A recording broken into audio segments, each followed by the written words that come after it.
যারা যারা পটল খেতে একেবারেই পছন্দ করো না, এই রেসিপিটা ঠিক তাদের জন্য। একবার এভাবে খেয়ে দেখো, সত্যি বলছি ভীষণ ভালো লাগবে।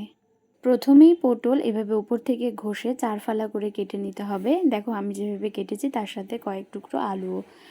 মশলা তৈরি করে নেবার জন্য টমেটো, কাঁচা লঙ্কা আর কিছু আদা কুচি সেদ্ধ করে নিতে হবে। তার সাথে কিছুটা কাজু বাদাম আর পোস্ত কড়াইয়ে ভেজে পেস্ট করে নিতে হবে।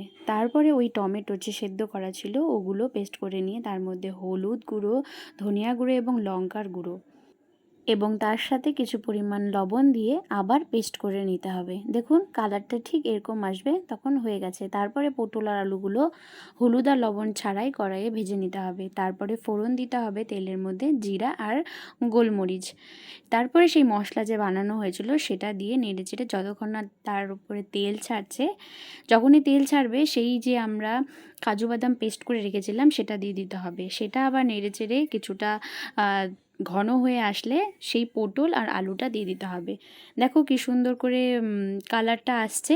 তারপরে আবার কিছু পরিমাণ জল দিয়ে সেটা ঢেকে রাখতে হবে। দেখো পটল আর আলুর সুন্দর রেসিপি তৈরি হয়ে গেছে। আশা করি তোমাদের ভালো লাগবে। চলো টাটা, বাই বাই, আবার দেখা হবে।